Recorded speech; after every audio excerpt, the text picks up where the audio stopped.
Hey there, and welcome to the UkeStuff channel, and welcome to this full UkeGuide review of this instrument. It's the Kala KA-T entry-level tenor ukulele. It is at the very entry level of Kala's line, although there is Makala, very similar instrument, for a little bit lower price. This one I did get used. I actually bought 3 ukuleles at one time off of one of the forums from someone that was selling 3 entry-level ukuleles, and I've reviewed 2 of those other instruments. And those other 2 instruments have been donated to a coffeehouse ministry. So this is the last remaining instrument, which I'll be selling in the near future. The person that was selling them to me understood that I'd be reviewing them over time on the channel, and then either selling them or doing other things with them. So this one will be for sale soon locally where I live. And it is a wonderful little instrument. I have not played it a lot over this past year. For no reason other than the fact that I've had so many other ukuleles to get through. It's really nice, but there are some things to think about, and even though this instrument has been out since 2009, seriously, it may be one of Kala's longest running instruments in their brand. They may have changed some things over time. For example, I'm sure they had a walnut fretboard for a period of time with the hardwood restrictions worldwide that were going on. But I think they're back to rosewood now, and you can still buy this instrument today with its classic looks, that dark mahogany finish, laminate mahogany, and then of course the ABS binding on it. So if you like that sort of look, that sort of very traditional ukulele look, and you like a tenor instrument, this is a good one for you. Incidentally, this one is also strung with low G, if you didn't catch that on the intro. So it has sort of that deeper sound, and it has custom fluorocarbon strings. I'm not sure what the brand is. They're sort of pinkish in color. They could even be some brand of pink fluorocarbon fishing line that the seller's friend had given to that person that put them on all 3 of the ukuleles that I reviewed.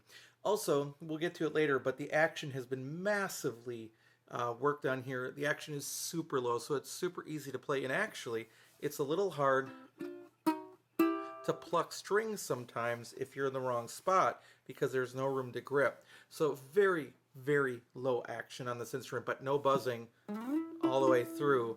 Just a really amazing, comfortable instrument to play, especially just for strumming.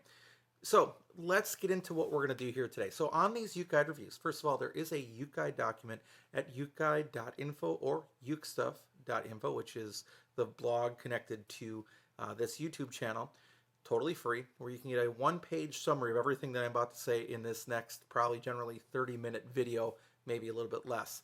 So that's the first thing. But in this review, what we'll do is we'll look at subjective issues, then we'll look at the specifications for the instrument, and then we'll close down with a summary and a UkeGuide rating. So let's get into this particular instrument. Its cost is currently $125, and that is the going price. You can usually buy it with a kit of things, probably in the $165 to $170 range, which will include probably a tuner and a a lighter padded gig bag, maybe a 5mm gig bag or so. So they are out there. They're also out there used if you want to watch for them. So this is a very accessible instrument. Lots of them new and used out there in the market since it's been around since 2009. Now, in terms of value, I'm going to be honest with you, the price outweighs the value. The price exceeds value of the instrument for 2 main reasons. First of all, they did some cost-cutting measures in the construction. It doesn't impact the playability at all, but when you see them, you go, oh, okay, all right. And then the second aspect is that there are now so many other really good ukuleles, starting at like $60, going up to about $250, but those generally will have a kit now. You'll at the very least get a light gig bag. Sometimes there'll be a tuner, extra strings, you name it. So for $125, you can almost buy 2 of those other ukuleles, even tenor ukuleles from a couple other companies, one with even a solid top. So yeah, the value is now exceeded by the price, and that's something that Kala's either going to have to address by perhaps kitting these out, including them with a kit, or just considering their entire cost model. Now, perhaps Kala is well established as a brand and as a name that they can charge more for their instruments and people will buy them. That's possible. But as a bargain shopper myself, I'm going to be looking for not only an instrument that plays well, or sounds good, but also an instrument that is probably most cost effective. And there are a lot of different ways to go, even with instruments like this that are generally store-bought. Now, before we get to the issue of being store-bought or not, let's go into build quality. Overall, really well put together. This one, as a used instrument, has held up the test of time perfectly. The only couple of things that I see in here are some, they're not even build quality issues, but they're cost-saving measures that were used to build this, and I'll show you them. The first one is the scarf joint here, underneath the nut. And one of the things that I've learned in doing these reviews and watching other people's reviews and watching manufacturers talk about their instruments is that scarf joint really, in theory, should be above the nut. And the whole idea is then that the vibrations coming from the nut to the body are being transmitted through one solid piece of wood rather than grains that may not even be the same direction. So ultimately, the potential of your sound is lessened with a scarf joint in the middle of the neck. There is also a weirdly non-matching heel piece there. It's like somebody said, uh-oh, we didn't cut it long enough, let's add another piece on there. Now, it matches pretty well at the back, but you really see it on the side. The final thing you'll see in the internal Uke Cam in just a second when we do an ukulele dive on the inside, but Kala chose to use straight kerfing, which is a cost-saving measure on it. It still works. All these things still work. The instrument still sounds good and plays well, but it's a cost-saving measure, which affects the value that you should know about. Not a lot of glue, as we'll see, but that straight kerfing is a cost savings measure. Now, I did have a person after I reviewed the Kala KA-15S that contacted me, said that they had bought a recent Kala KA-15S, which is a soprano basic version of this. A couple more things, like a sound hole, rosette, and so forth. But they said that they looked inside theirs and they didn't even have any kerfing at all. And that is a little odd. That's an odd choice. There's only a couple ukuleles that I've seen that. Of course, on the high end, Aloha doesn't use kerfing, but they have a completely different way of building those. Bonanza truly doesn't have kerfing. It's actually built into the body of the ukulele. And then Naneki entry-level soprano that I recently reviewed also didn't have any kerfing on the inside. So just be aware, if you buy one of these, probably worth looking inside and just saying to yourself, is there any kerfing in there? If there's not, I don't know. I don't know about that, considering generations of these KA models have had the kerfing. So just be aware, maybe that person's uke was a fluke, not really a magic fluke. That's a ukulele pun if you know the ukulele world. Maybe it was a fluke, but just be aware. All right, enough of that. Let's look on the inside and see what we have.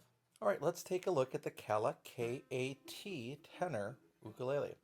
Now looking at the back, you can see there's a tail block. There is the straight kerfing, which is a cost savings measure. There are the vertical braces and the bridge support, which is in between those. There are no bridge pins for placement. There are no screws. There is very little glue mess on this model. There's the brace on the bottom of the ukulele.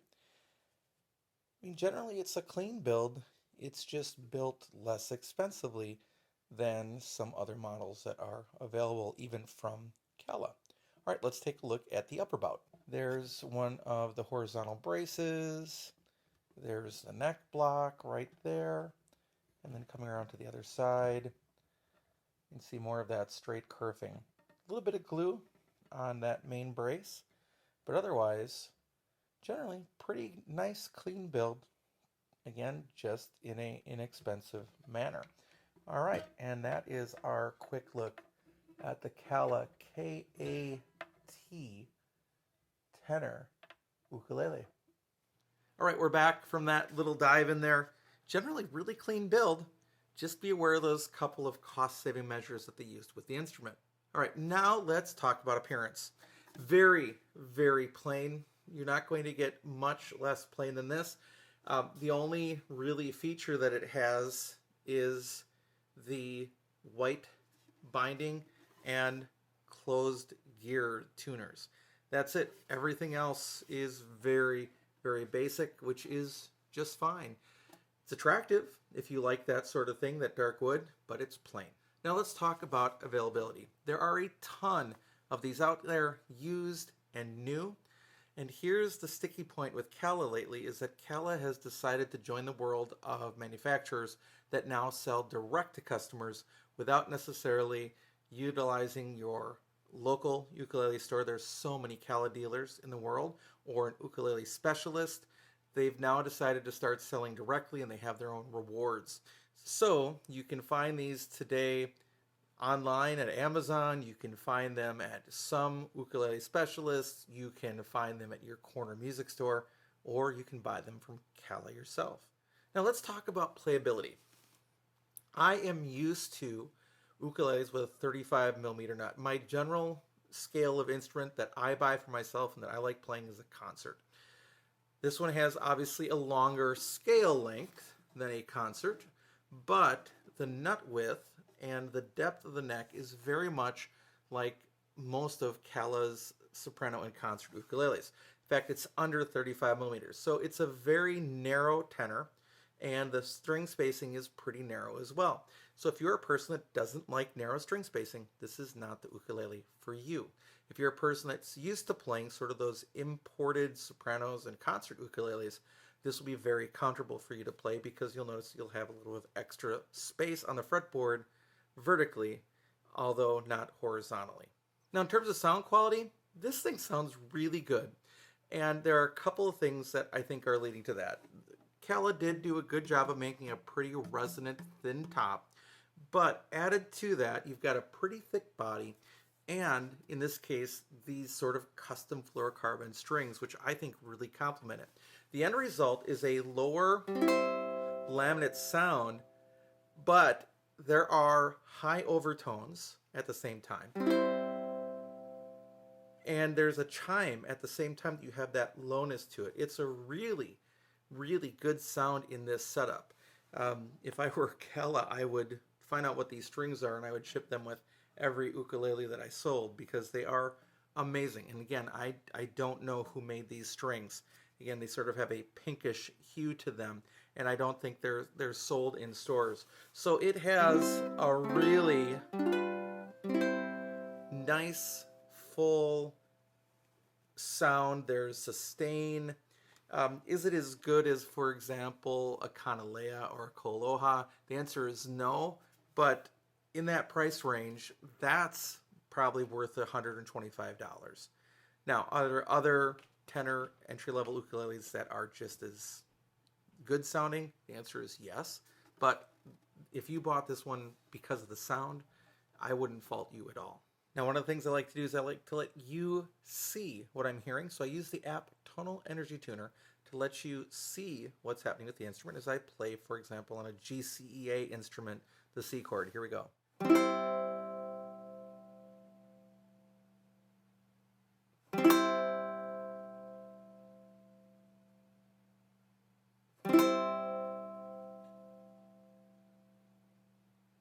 What I'm seeing there is a lot of middle and low sustain, but definitely a light up throughout the spectrum with this instrument. So yes, it does have that dark quality, but it also has some nice shimmer as well.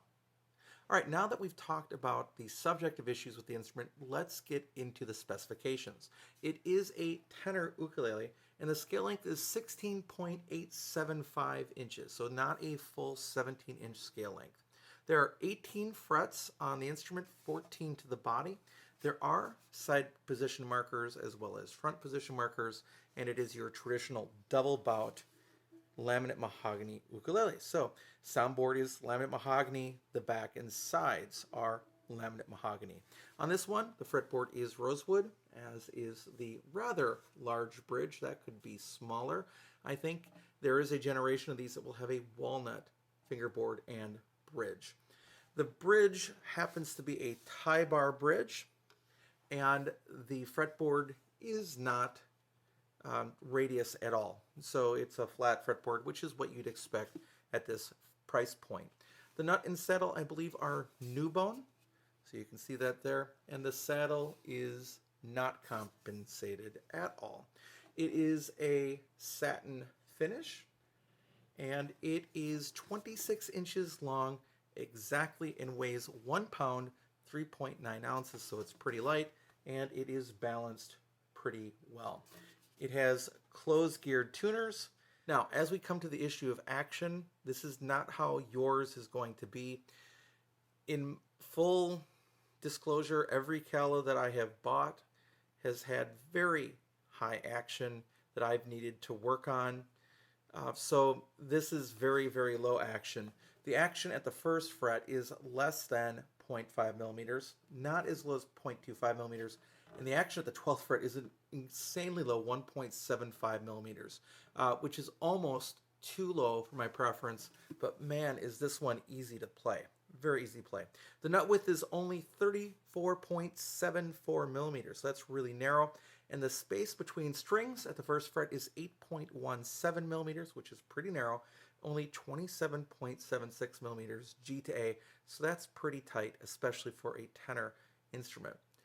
I always measure the depth of the neck based from the top of the strings to the bottom of the neck. It's 20.65 millimeters at the third fret from the top of the strings to the bottom of the neck, which is a very traditional C-shaped neck.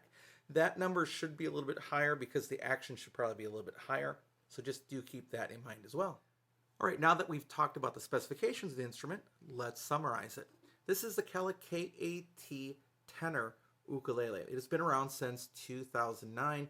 It's their entry level in the Kala line, laminate mahogany tenor ukulele. It has classic looks, and it sounds really good, although it does have a very narrow nut and narrow string spacing. There are a few cost-saving measures that they use to build it, but it's built well, and it has held up to the test of time because this is not a new model. There are several versions of this out there. There's a gloss version as well, but more importantly, they switched to walnut for a while, and I believe have switched back. So you may see this same instrument with a walnut fretboard and bridge as well. Ultimately, it's a great beginner ukulele for somebody wanting to learn tenor or on a tenor. And it's also a great utilitarian ukulele for one that perhaps you don't want to take a much more expensive ukulele, but you want something that sounds good. Again, that spacing is a little bit of an issue. It's a traditional C-shaped neck if you don't really like that C shape. But otherwise, it's really a solid instrument, and it sounds especially good with this low G and these fluorocarbon strings. Now, again, the market has moved a lot since Kala introduced these in 2009, and its current price tag of $125 is probably not as good of a value as it might have been at one point, because competitors are including a lot more with instruments that don't sound much different or are made sometimes with some even higher quality standards than this one has been. So with that in mind, I rate ukuleles between 0 and 5 ukuleles. Because of the value issue, this one gets a 4 out of 5. So if this one was priced a little bit lower, or if this one came in a kit at that price, it would probably be a 4.5, maybe even a potentially 5.